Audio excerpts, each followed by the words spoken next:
After my last class of the school semester, Ryan and I hopped on a plane to Southern California for a week of exciting adventures. Our first stop was, of course, Disneyland, where we celebrated Ryan's birthday. Happy birthday! Whee! We both grew up very much as Disney people, so this theme park is super duper special to us, and we were both beyond excited to finally visit Galaxy's Edge, the new Star Wars land. And we were blown away.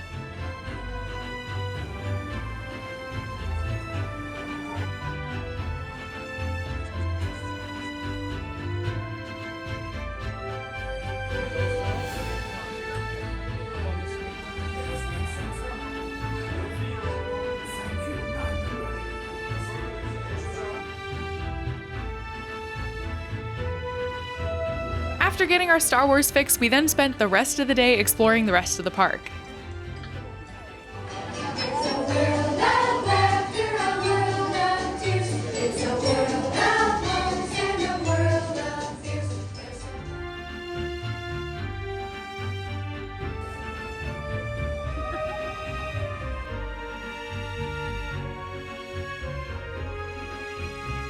Please remain seated with your seatbelt fastened.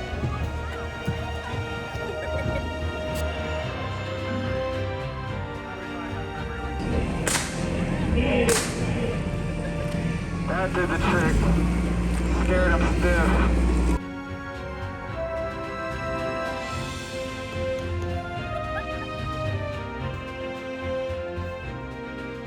Let's all sing like the birdies sing. Let's all sing like the birdies sing.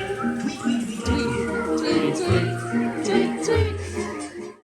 Day 2! Yay! We were super bummed to find out that the reservations for the Star Wars Cantina had filled up over 2 months ago. We really wanted to see what it looked like inside, so we joined the walk-in line and somehow ended up scoring a seat, which we were really excited about. The only thing was that our reservation was for 10 a.m., but I guess it's never too early for a drink at Disneyland. So cheers to our first ever drinks in the park. We also tried to find all of the other dining options that were totally new to us, so of course I had to try the loaded chili mango Dole Whip. Then we headed over to California Adventure and wandered around for a few hours.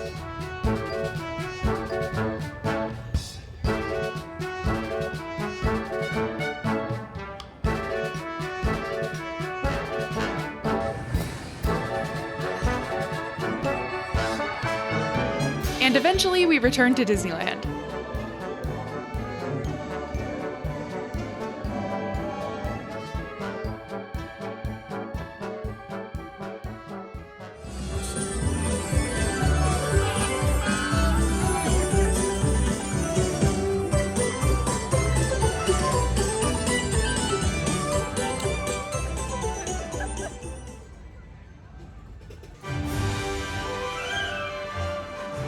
Our next 4 days were spent at the Star Wars celebration. Ryan is a huge Star Wars fan and got tickets for this event almost 3 years ago, but unfortunately because of the pandemic, the event kept getting pushed back. But this year, we finally got to go. I will admit, I'm not a super big Star Wars fan, but I was really excited to accompany Ryan to this event because I knew it would be really fun. The first major event of the weekend was the opening ceremony where there were tons of wonderful surprises.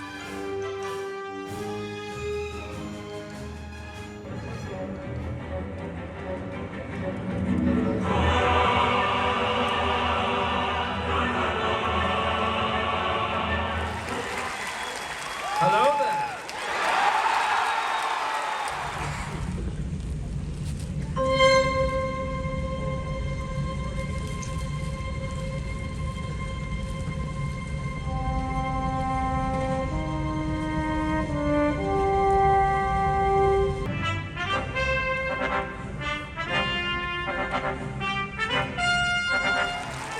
It's a great pleasure to be here.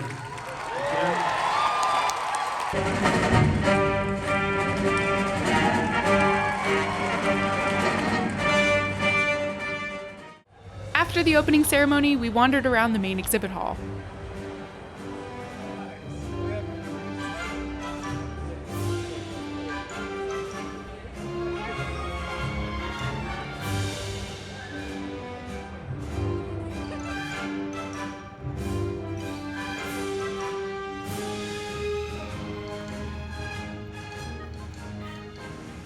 Eventually, we needed some air and we needed some drinks, so we walked over to downtown Disney for some burgers and margaritas, before heading back to the convention center for the world premiere of the new Obi-Wan Kenobi series.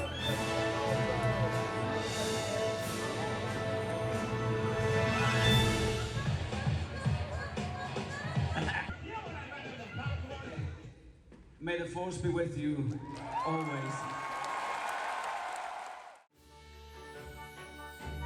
Day 2 was filled with tons of fun panels, including a talk from some major people at Lucasfilm about Light and Magic, a new documentary series about Industrial Light and Magic, the infamous visual effects company.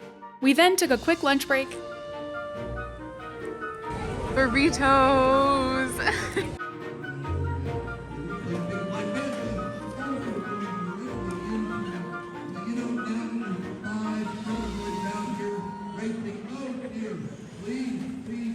And then we headed back to the stage for some more panels.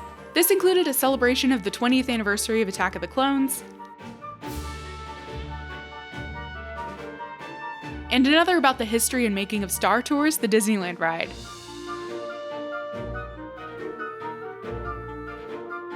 As day 3 approached, my knitting had grown quite a bit. We first visited an extremely impressive cosplay competition, and then we spent the rest of the day looking out for people in costumes.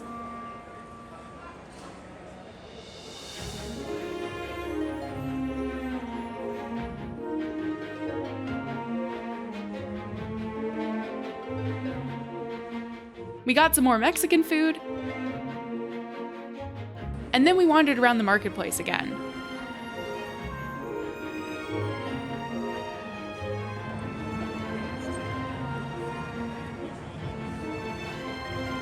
Then we attended an amazing panel about the making of The Mandalorian by Doug Chiang, the Vice President and Executive Creative Director of Lucasfilm.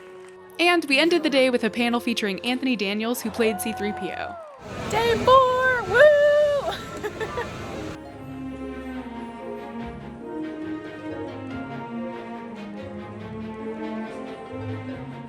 Our first stop of the day was the Mandalorian Experience, which is an amazing exhibition of the miniatures, costumes, props, sets, animatronics, and puppets used in the making of the TV series.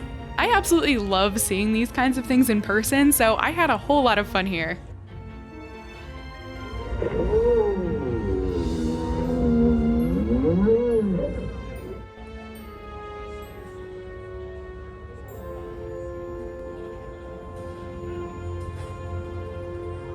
We then went to the convention's closing ceremony, which was the last event of our Star Wars weekend.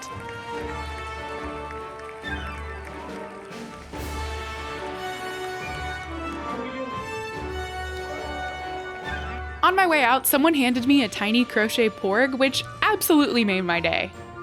Then, like the Californians we are, we found our way to an In-N-Out and indulged in an animal-style feast. We both missed this place so dang much. The next day, we traveled to Los Angeles to visit the Academy Museum of Motion Pictures. So basically, we did even more movie-themed activities.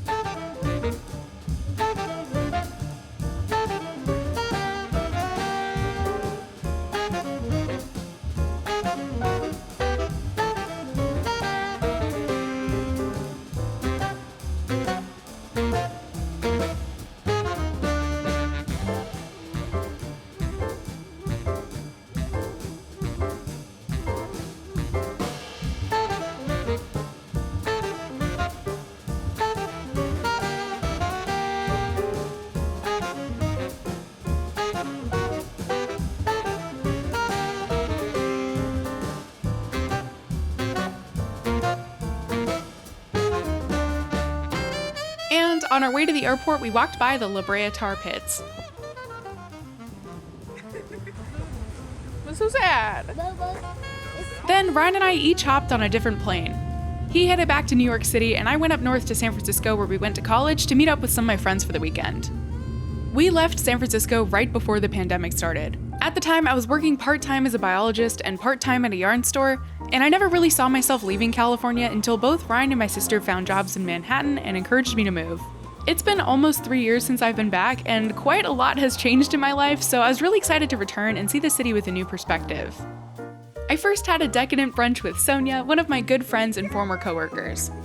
We then headed to Imagine It, the gigantic yarn store that we used to work at together.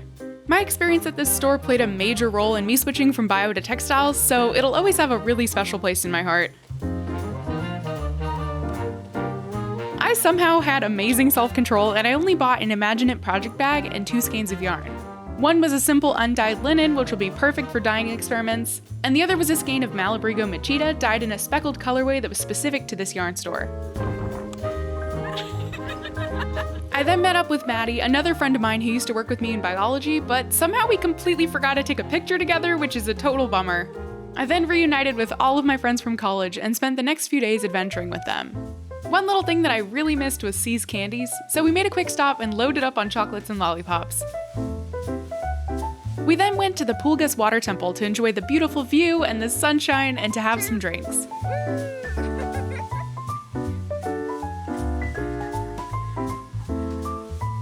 Then we visited the Filoli Historic Estate for a gorgeous walk through acres and acres of English Renaissance gardens, orchards, and hiking trails.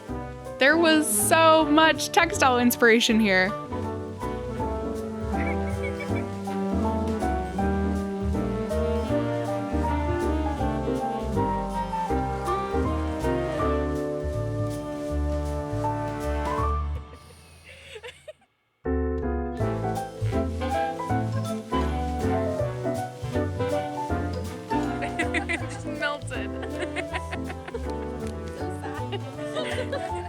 After our long day in the sunshine, we went out to one of our favorite local spots called Dim Sum King and we had a feast.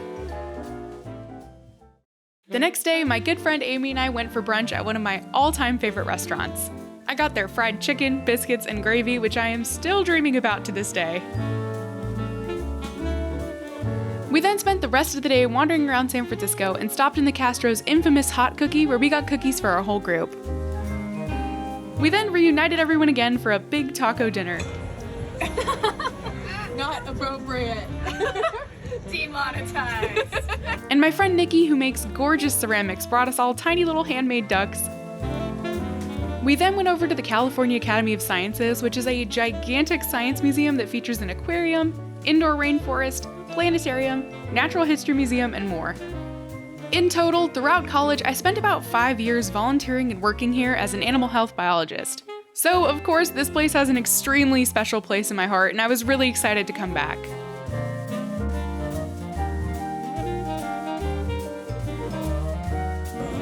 Is it taking it? Is this a video? Oh. It's doing a video. That's what. Then we spent the evening eating cookies, drinking tea, and chatting. The next day was my last day of the trip, so we stopped by a local restaurant for gigantic crepes, and then said goodbye to all of my friends and headed back to New York City. I know this isn't my usual content, but I hope you enjoyed this video nonetheless. I had a lot of fun taking you along with me on my trip and sharing a little bit of my pre-FIT life with you. This was definitely a much-needed break from my textile world, and who knows, maybe some of these experiences will reappear as inspiration for future designs. Anyway, thank you so much for watching, and I hope to see you in my next video. Bye!